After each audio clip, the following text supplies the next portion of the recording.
morning.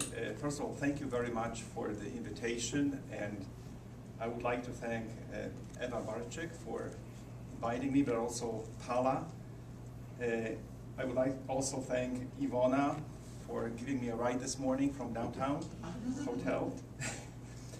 And it's a great honor to be here and to give this lecture.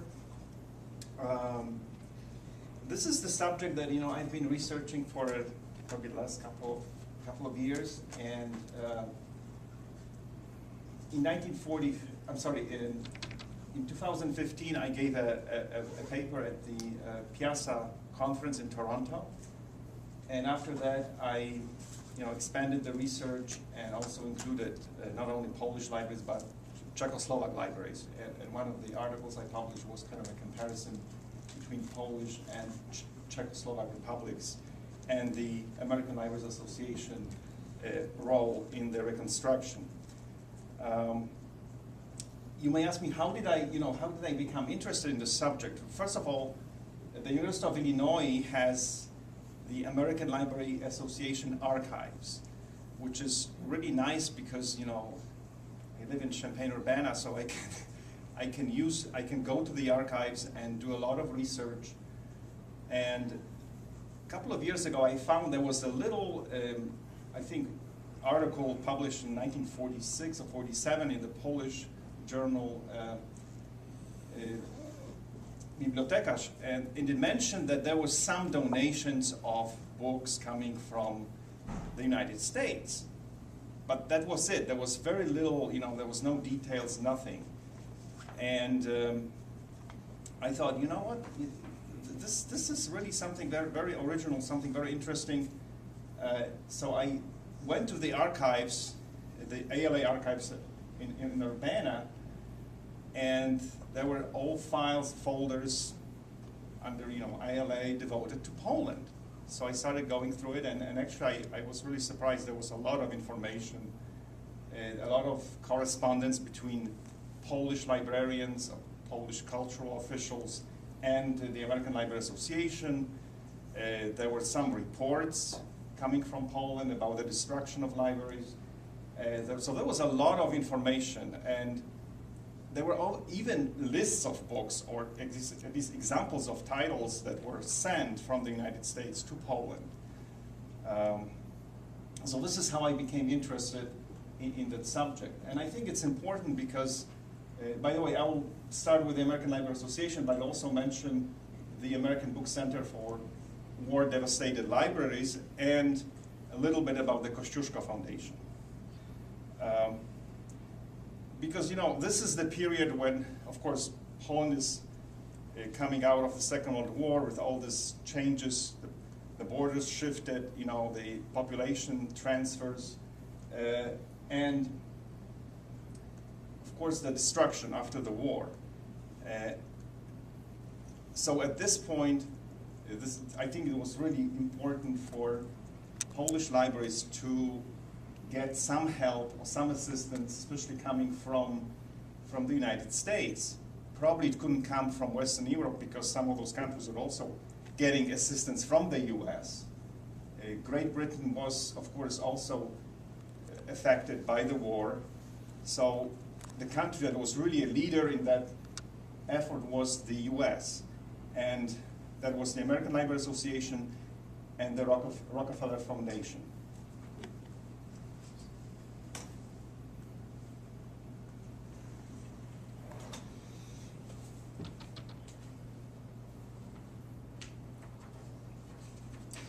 So there were two issues, I think, that before I get into the details. One of them, of course, it was the destruction of libraries, and according to some estimates, out of 22 million volumes in Poland before 1939, about 7 or 8 million volumes escaped the destruction. So, of course, and it's still the research is still being conducted in Poland because, some questions is like, do you include the libraries that were, incorporated into the Soviet Union? What about the former German libraries that were taken over by Poland? But anyhow, let's say that about 30% of the books in Poland survived.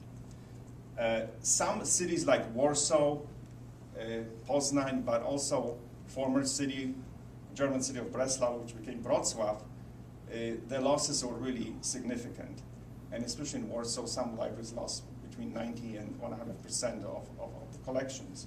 So that is this issue of the physical destruction, not only of collections, but of course also of library buildings, infrastructure. But then there was also the question of the wartime isolation. Poland was, as you know, and of course Poland was not the only country that was completely cut off from this intellectual flow or intellectual research that was going on still in the United States. Polish libraries became, like library, for example, the Jagiellonian library, Biblioteka Jagiellońska, became the Staatsbibliothek Krakow, state library in Krakow, which was basically Germanized library founded by the Nazis, by the occupier. And the purpose was, of course, to Germanize the collections, to remove a lot of the Polish books that were considered to be, subversive, and bring a lot of German publications. So even the libraries that were kind of left alone, they were still being subject to this ideological policies of the Nazi occupiers. What I found in the archives, there were some letters coming from Poland trying to explain to the American Library Association why is it so important that the American books should be coming to Poland and American periodicals. And one of the letters came from Józef Pastuszka, and he was the Dean of the Faculty of Arts at the Catholic University of Lublin. And he considered the cultural and intellectual isolation under the Nazis as damaging as the destruction and plunder of library collections. In his letter to the ALA, American Library Association, Pastuszka explained that our country, Poland, has been completely cut off for 6 years from any contact with the West, and consequently we have no means to know what was published during the time, as Western books and also Western publisher catalogs were banned by the Germans. And I'm going to quote also the Czechoslovak official, Dr. Jan Opoczenski, who was connected with the Czechoslovak government in exile in London. He also sent a letter to the ALA, and he said that the Germans sought to seal up the occupied countries in watertight compartments and cut them off from the intellectual current of a free world. And according to Opoczenski, under the Nazi plan, the libraries of Europe were to be completely without books and periodicals from the free nations, and in their place, books and reviews imported from Germany were to find a home. So I think that issue was very much on the mind of many Polish librarians, when they decided that they had to reconstruct or rebuild the library collections. So how did it happen? First of all, the American Library Association received numerous grants from the Rockefeller Foundations. I think it totaled over almost $600,000. Now, of course, that was not only for Poland, that was for mostly European countries, but also some Asian countries, like China, even Japan. And the program consisted basically of two components. The one was devoted to journals or periodicals, and these were mostly academic or scientific journals. By the way, some libraries had ongoing subscriptions to those journals before the war, and of course that was interrupted by the war. And then there was another component, and that component dealt with books. Mostly, and I will explain, they were mostly academic books or scientific books, although there were also some popular books, popular literature And then, in addition to that, there was some funding provided by the Rockefeller Foundation for what they call special requests. And these were like individual requests coming from, even from individual librarians, scholars, professors from Poland, asking sometimes for one title or maybe 10 books or 20 books. And some of those requests were actually, the ALA gave some money to purchase those books through the Rockefeller Foundation. And then I will talk a little bit about this ALA's collaboration with the American Book Center for War-Devastated Libraries, and then the Kościuszko Foundation. So the journals, actually Poland was one of the greatest beneficiaries of the Journal Assistance Program, and also Czechoslovakia. Poland received 311 journal titles and 675 sets of journals, which represented a pretty significant gift of sets from the American Library Association. What kind of journals? There were medical journals, for example, American Heart Journal, Archives of Internal Medicine, Journal of Dental Research, Military Surgeon, Psychological Review, Journal of Immunology, and then Quarterly Cumulative Index Medicus. For example, University of Warsaw received 112 wartime sets of periodicals, and the subjects included humanities, law, religion, and sciences. For example, journals like American Historical Review, American Journal of International Law, American Literature, Columbia Law Review, American Journal of Sociology, Journal of Chemical Physics, and Franciscan Studies. What is important is that the ALA, so the Rockefeller Foundation gave them the money, and the ALA was really involved in like administrating the grant, but also placing those orders. So ALA was really trying to get all the volumes or the complete volumes that were published during the Second World War, like from 1939 till 1945 in the United States. So a lot of those titles that, like for example, if I say American Journal of Sociology that was sent to Poland would include the complete set published during the Second World War. For example, the and the journals went to Poland, to such cities as Kraków, Poznań, but also to smaller college towns like Toruń or Gdańsk, Gdynia.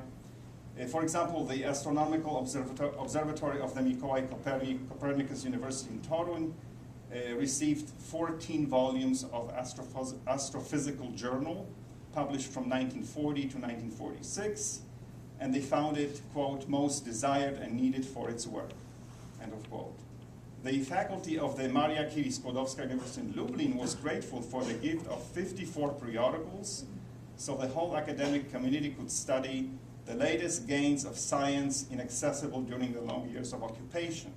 The donated academic publications included Duke Mathematical Journal, Annals of Mathematics, American Journal of Mathematics, and Transactions of the American Mathematical Society.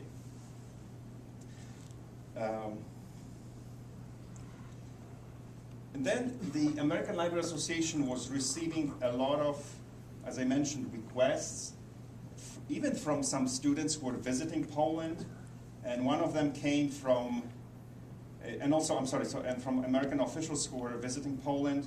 One of them came from Marian Shelley, she was from the Office of U.S. Chief of Counsel, and in 1946, while visiting Poland with the U.S. Army on a special mission to restore looted art treasures, Shelley asked various Polish scholars and professors what they would be most interested in receiving from America. And the answer was the same. It was books and periodicals. and she reported that the Jagiellonian University Library in Krakow was, quote, stripped of books, its stacks bare, and observed that the need is acute and powerful, and that the intellectual starvation was even more agonizing than the lack of food. Her comments were later reaffirmed by Edward Kunze, who was the director of the Jagiellonian University Library in Krakow, who also appealed to the ALA for assistance, and he explained, quote, it would be a great help for our scientists who are nearly completely deprived of American scientific literature, end of quote.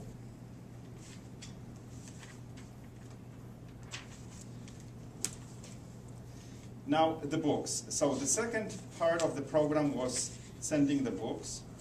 As I mentioned, ALA was receiving all those grants. Already in April 1944, ALA received $100,000 from the Rockefeller Foundation for purchasing books for libraries in the war areas. The selection and the purchase of books published from 1939 to 1943 and then from 1943 to 1946 was based on a list compiled by Charles McCombs, who was chief bibliographer of the New York Public Library, and the selections of books published in 1944, 45, and 46 was prepared by Foster Palmer, who was reference assistant of the Harvard College Library. So they used the following criteria. According to McCombs, quote, the aim of the list was a selection of books generally considered significant contributions to knowledge in their respective fields, or books embodying the results of recent research, end of quote. So it was a pretty broad definition about, you know, what kind of books they're going to send. He admitted that there was no predetermined scheme with respect to the selection of titles, and also admitted that, you know, there was an honest effort was made to select books that would be judged essential in a good reference library. The task of compiling the list was quite daunting, as McCombs and his assistants had to identify the most representative titles out of over 50,000 books. The number of selected titles had to be narrowed down to 1,406 because of the restricted number of titles that could be sent and could be purchased. And McCombs' list was actually a compilation of subject lists and including, again, different subject or topics such as bibliography and library science, philosophy, religion, geography, economics, sociology, education, language, and literature. The most titles were selected for language and literatures, 219, and science, about 205 titles. American poetry, drama, and fiction were well represented, including works such as Robert Frost's Witness Tree or Ernest Hemingway's For Whom the Bell Tolls. By the time the project ended, 45,600 volumes were sent to over 200 institutions in 31 countries, including Poland.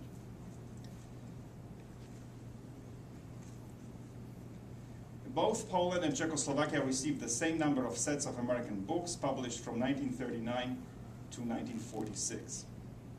And the total was 1,255 titles in 1,377 volumes.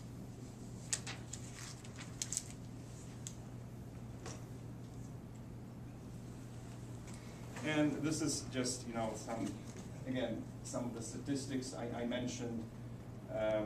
Let me now talk a little bit about those special requests. Those special requests or individual requests coming from, as I mentioned, from librarians or from individual scholars, they offer a really rare glimpse into the post-war needs of Polish cultural and educational institutions. The desperate need for books was expressed very well by Polish writer Ksawery Pruszyński, who wrote this brief essay, Books, Books, Books, which was intended for the American readers, and Pruszyński recalled being admonished by his friends in Poland to tell, quote, tell America over and over again that Poland needs not only bread and clothing, but food to satisfy her spiritual hunger, books, books, books. He also argued that any assistance received from the United States would strengthen cultural relations between the two countries. One of the most dramatic requests for books came from Dr. Wilhelmina Lepikówna of the Wrocław University Archaeological Institute, whose letter to Princeton was forwarded to the ALA. She explained that she had worked at the Jan Kazimierz University in Lviv before the Second World War, and when that part of pre-war Poland was incorporated into the Soviet Union, she said she left our town and well-organized institute and settled in the former German city of Breslau, which became Polish Wrocław after the war. And then she said that she and her colleagues found themselves without any resources and books collections because German collections are burned out or taken away.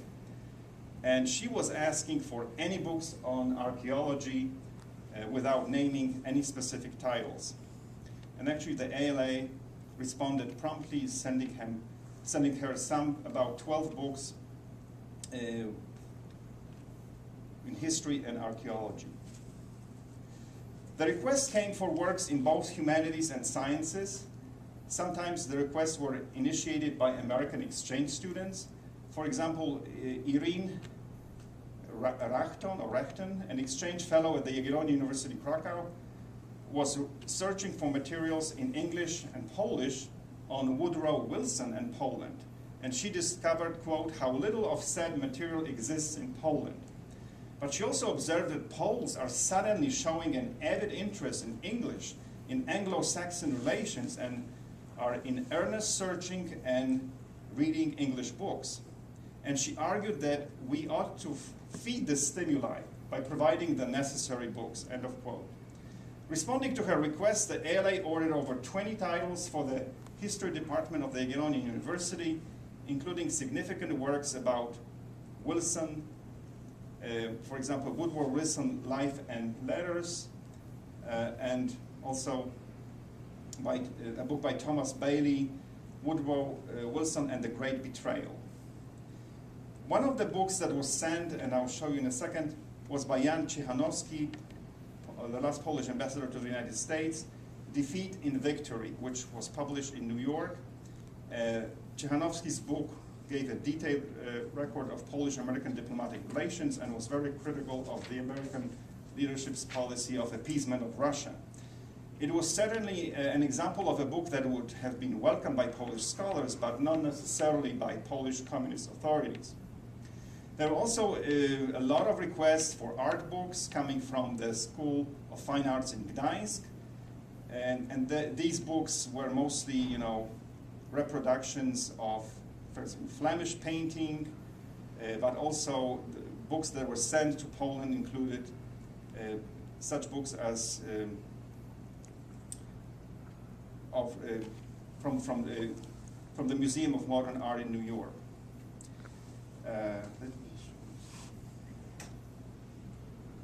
Okay, so this is just kind of to give you some idea about some of the numbers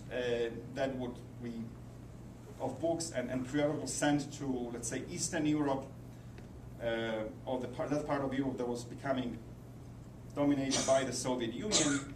And as you can see, Poland and Czechoslovakia was doing pretty well, I would say, in those donations. Of course, the Soviet Union received a lot of periodicals. However, you have to think about the size of the country, and so this is not surprising. However, what is interesting, they received very few special request items. I will talk a little bit about it, but you can probably see that countries like Hungary, Bulgaria, and Romania were also included in that program. And ALA, by the way, also was sending books to former enemies such as Germany and Italy and also Japan.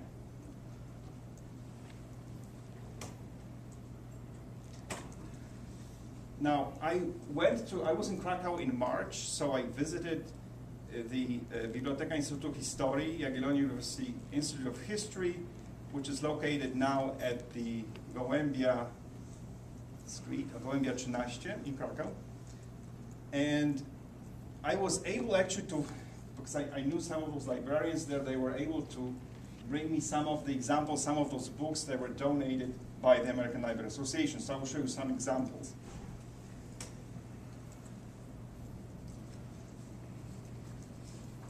So this is just, you know, they brought me several books.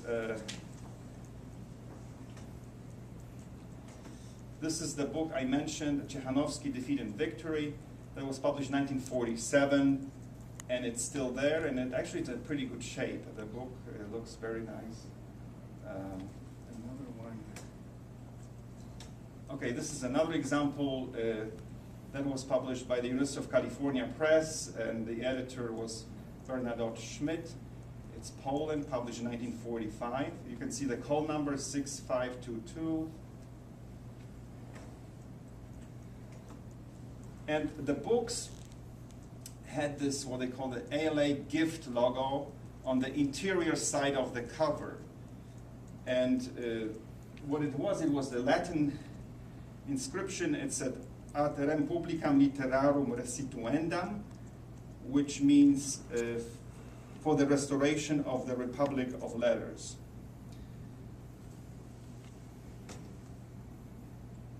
This is another example, John Brown Mason, The Dancing Dilemma, published in 1946 by Stanford University Press. And here is, you can see very nicely, which I was really happy to see that the logo was still there, it was never removed. And you can see very clearly it's a donation from the ALA. This is another book, James Burns' Speaking Frankly. It was published in 1947. And again, you can see the logo, the ALA ex libris, the logo on the interior side of the cover. This is interesting because when the books were added to the collection, like in this case it was this departmental library of the history department. At that time it was called Seminarium Historyczne, so you can see the original stamp in red, and then it was changed into the Instytut Historii UJ, Biblioteka. Now, what is important is that stamp means that the book was actually added to the collection, and it actually was also added to the card catalog. And as far as I can tell, those books were never removed or never destroyed. So they were there, and they would circulate. Another example, Walter Johnson, William Allen White's America, published in 1947. And here's the books I mentioned. The American student was asking for Woodrow Wilson's works, and this is one of those selections for today. Okay, so one of the things that I found, because you know the books were being sent, and then there were thank you letters coming from Poland. In this case, the books were donated to Professor Helsztyński's. He was teaching at that time Seminary in American Literature, and one of the letters that I found in the archives was from Czesław Miłosz, who at that time, as you know, was a cultural attaché of the Polish embassy in Washington. And as you know, Miłosz at that point was working for the post-war communist government in Poland before he defected.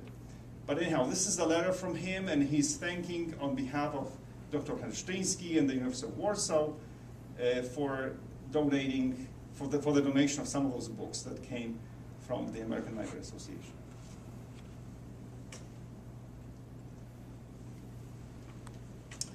Now, the American Book Center for War-Devastated Libraries. So in addition to the ALA, the American Library Association program, which was, as I mentioned, mostly funded by the Rockefeller Foundation, there was also the organization which was created in the US, the American Book Center for War-Devastated Libraries, abbreviated as ABC. The difference between the ALA program and ABC was that ABC program was really about collecting books that, like used books, so not necessarily buying new books. So the main goal of the ABC operations, which were conducted from 1944 to 1948, was to repair the war damage done to cultural institutions throughout the world. The ABC's rehabilitation effort dealt mostly with donated materials as opposed to the ALA's books and periodicals purchase programs. So in a sense, it was very similar to the activities of the Inter-Allied Book Center in London and involved collecting books through public appeals. And those appeals were published in some American scholarly journals. One of them appeared in the Harvard Journal of Asiatic Studies. And basically the appeal was, appealing to scholars or students to send books that they don't need anymore, or they don't use anymore. And then the ABC would, process the books and start sending them to those devastated libraries of devastated countries. The response to appeals for publications was far greater than had been expected, and the contribution of various American organizations and individual citizens was substantial, and the US State Department considered the ABC's work, quote, an outstanding achievement, end of quote.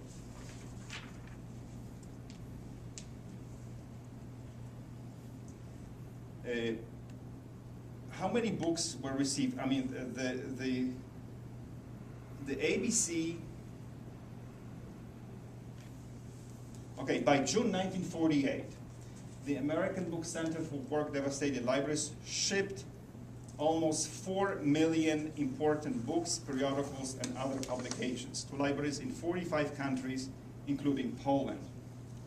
Poland received 712 cases of materials, which represented the third largest shipment in terms of the total number of items and their estimated value. The estimated value of the shipped materials, which included 365,000 periodicals, almost 35,000 books, 140,000 other items. So the value was about $118,000. And out of 45 countries, only China and the Philippines received more items than Poland. And Poland received the largest donation of materials of all European countries. So it was a huge contribution. And of course, as I said, these were used books. However, I think the value and also the selection, because of there were scholarly publications, was extremely important for those Polish libraries. The size and value of the donation to Poland may be partly explained by considerable financial contributions to the ABC's Reconstruction program. So this program was actually supported by, as I said, so there was, of course, the individual organizations or people who were sending the books, but also there were some organizations in the United States that were helping, they were giving money for the books to be processed, but also for the books to be shipped overseas. And one of those organizations was the American Relief for Poland, also known as the Rada Polonii Amerykańskiej, that contributed over $12,000 towards to help to ship those books to Poland. Other organizations included, they were kind of ethnically oriented, included American Relief for Holland, American Relief for Italy, American Relief for Norway, Belgian War Relief, and the United Yugoslav Relief Fund. I think this is, I was really surprised, but this is actually amazing that this huge donation was, Poland received, it was the largest donation to all the European countries. I couldn't determine how those books were earmarked, if there was any special marking or label. Because my focus was really on the ALA, so I cannot tell you how would you know. And I was unable to find any lists, and I think that would require more research, probably from Library of Congress, because that's where the headquarters were located of the ABC. and actually the history of the American Book Center for War-Devastated Libraries. Were any of those volumes Polish language or? No, these were really mostly they were English, yeah, like standard kind of, as I mentioned, research or scientific publications.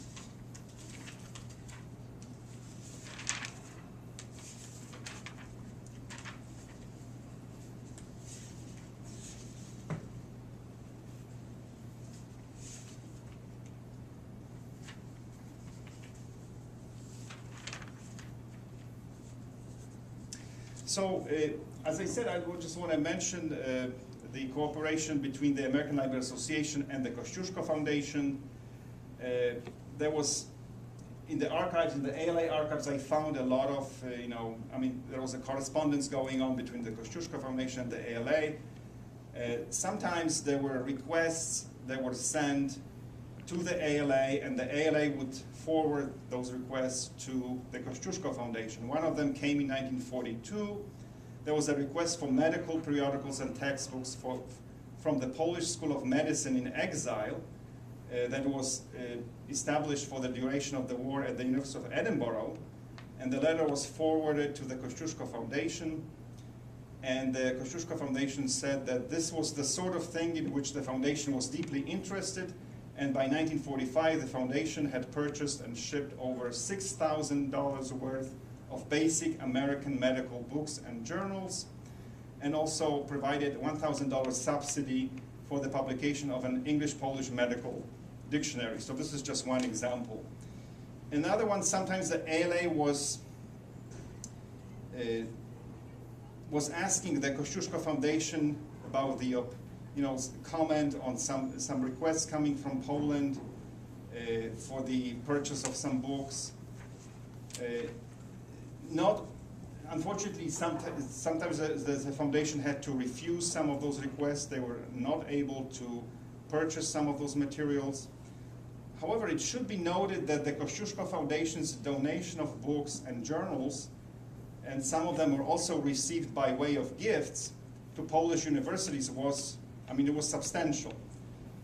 Suffice it to say that from 1946 to 1948, the foundation shipped over 40,000 copies of books, or volumes of books and journals to Poland, which was valued at approximately $40,000. They were also sending scientific instruments donated and purchased, which were valued at over $10,000. In 1949, the foundation was still receiving donations of books and scholarly journals and was shipping them to Poland.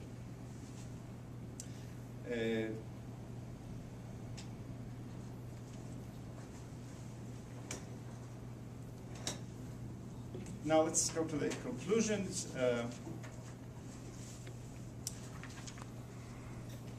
So as I mentioned, the ALA's ALA had a lot of experience with organizing those book campaigns, so it was very well positioned to start this program, to develop this program.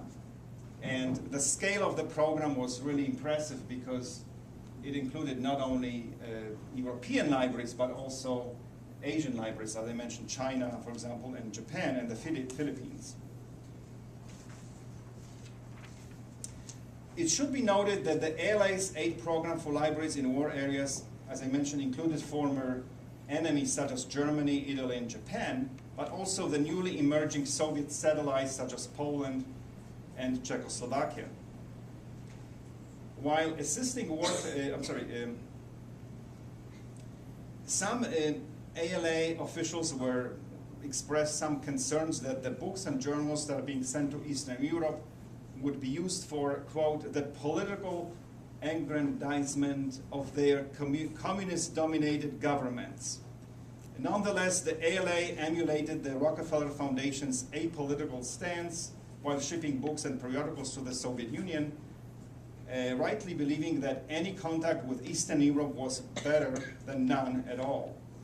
And I also should emphasize that, at least looking through those lists of titles of books or periodicals, I didn't find any books that were openly anti-communist or anti-Soviet. But of course, these were like mainstream American publications, of course, promoting the American way of life, the American economic system, the American political system, or American history, or even American culture, popular culture. And so I think the ALA was very well aware of that, problem that they decided, I think, not to send openly anti-Soviet publications. And there was also another, and by the way, there is, as I mentioned, there is no evidence that any books on journals donated by the ALA were confiscated or destroyed by Polish authorities. And as I mentioned, all those books from the Instytut Historii, they are still there, and they were cataloged when they had been received, and they were circulated. The ALA's and ABC's contributions to the restoration of Polish libraries were considerable. Many libraries were able to enrich their depleted collections and offer their academic communities scholarly publications which otherwise would be almost impossible to obtain. A lot of requests that were coming, people were very open. They said, you know what, we would love to have your publications, I mean, coming from Polish scholars, but they were saying, we don't have any money. And not only they didn't have any money, but it was almost, this is like 1946, 47, it was very difficult to pay for those books. There was no way, they didn't have a way of paying for especially Western publications.